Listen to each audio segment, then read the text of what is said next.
This is the Comfortbilt Pellet Stove HP22, and my first impression is that it feels like a serious piece of heating gear.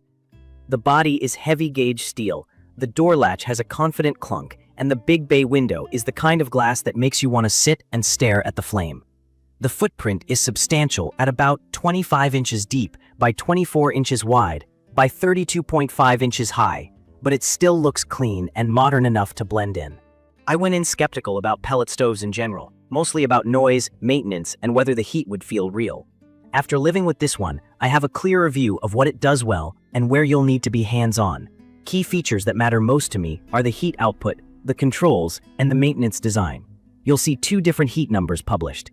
Some pages claim 50,000 BTU, but certified sheets list 41,000 BTU. BTU is just a simple way to describe how much heat it can push out per hour.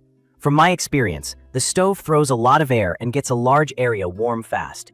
In my 1900 to 2000 square foot layout, it comfortably takes over as the main heat when temps are mild to chilly, and it still meaningfully supports the furnace when it's below freezing. Comfortbilt markets it up to 2,800 square feet in mild conditions, and I read that as best-case scenario with good insulation. In my opinion, the certified 41,000 BTU number is the realistic baseline you should plan around, and anything above that is marketing peak. The controls are the part that won me over. There's a digital board with 5 heat levels and a 7-day programmable thermostat. The included remote is basic but handy. Eco mode has been the hero for me. Set a temp, the stove lights itself, runs, and shuts down to save fuel, then reignites when needed.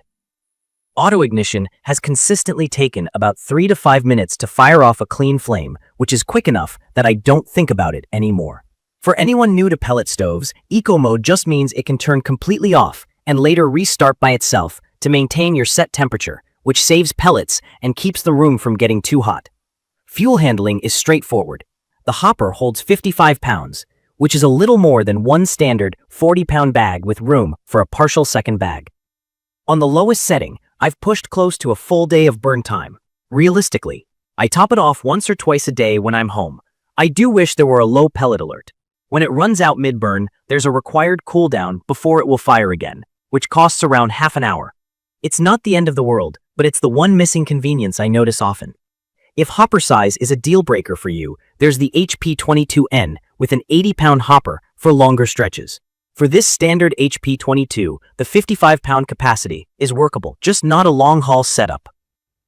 Let me talk airflow and maintenance, because this is where your experience will live or die. The ash pan is huge and slides out smoothly. It's easy to think that's all you need to touch. It isn't. The burn pot, which is the small metal cup where pellets actually burn, needs frequent attention.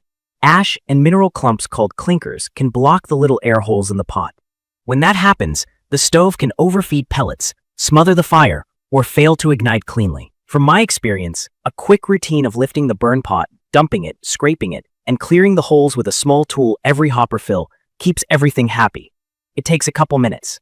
When I skipped it, the flame got lazy and the glass started to haze faster, and once I got a low heat warning, since making that a habit, the flame has been reliably bright and the glass stays surprisingly clean, thanks to the air wash that pushes air down along the window.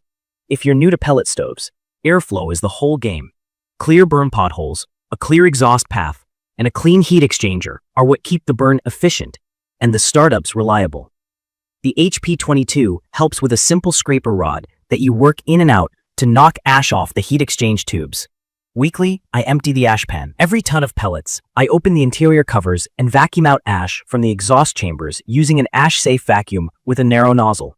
That deeper clean makes a noticeable difference in how steady the flame looks and how much heat the blower throws. On the subject of setup, venting is a standard 3-inch exhaust out the back and a 2-inch air intake. That's common and easy to source.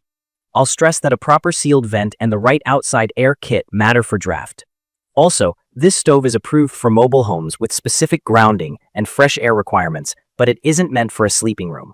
I found the blower strong, but not overwhelming. On mid settings, you hear airflow, but it's a steady hum, not a screech. The metal body feels solid with no rattles once leveled. The unit is heavy, around the high 200s in pounds, so plan your move carefully to protect floors and your back. A few quirks to keep in mind. There's a known split in published efficiency numbers, anywhere from about 70% on some listings up to 80% plus on certified sheets. I can't lab test efficiency at home, but judging by pellet usage and comfort level, it behaves like a high-efficiency heater when kept clean. I did see online reports about igniter failures. Mine has been consistent, but I did order a spare igniter as a just-in-case part because it's a wear item. The warranty experience seems mixed based on comments I've read, with people loving the self-help videos, but getting frustrated on formal claims. I haven't had to file a claim, so I can't speak to that firsthand. But I think it's fair to say you should document installs and deliveries, keep receipts, and learn the maintenance routine early to avoid arguments about user error. What I enjoy daily is the heat quality and the control. The room warms evenly, the fan spreads heat quickly, and the flame is easy to watch through the big glass when it's running. It lights fast enough that eco mode is comfortable to trust. The large ash pan does make the dirty part less frequent, even though the burn pot needs attention more often. The design walks a line between classic and modern, and the black finish cleans up with a quick wipe. It's perfect for someone who wants automated heat with the feel of a real flame, has a decent spot for venting, and doesn't mind a short cleaning routine. From my experience, the daily 2-minute burn pot check prevents the headaches people complain about. If you want true all-day, no-touch operation, I'd recommend this for folks who can step up to the HP22N with the 80-pound hopper, or anyone comfortable topping off pellets in the morning and evening. For a moderate to large space with reasonable insulation, this model holds its own. Let me translate a couple of terms for beginners. The hopper is just the pellet storage bin on top. The burn pot is where the pellets ignite and burn. The auger is a corkscrew that feeds pellets from the hopper into the burn pot on a timed cycle. Clinkers are hard chunks that form from impurities in some pellets. They block air and need to be scraped out. Keeping these basics in mind makes this stove straightforward to live with. In my opinion, the HP22 delivers strong, controllable heat and a friendly user experience, as long as you respect the airflow and cleaning routine. The BTU and efficiency numbers floating around can be confusing, but the real-world heat is there. The lack of a low pellet alarm is my main gripe, and the forced cool-down after a run-out is a hassle. Everything else has been reliable and predictable once I dialed in my pellets and maintenance schedule. In conclusion, Comfortbilt's HP22 feels like a reliable workhorse with a few quirks you can manage. If you value easy ignition, a programmable thermostat, and a big viewing window, it hits the mark.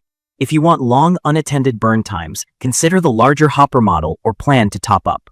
I'd recommend this for homeowners who want a primary or serious supplemental heat source and are willing to give it simple, regular care. If that's you, this stove is a solid pick. If this video helped, please subscribe and drop your questions or your own experience in the comments. Thank you for watching.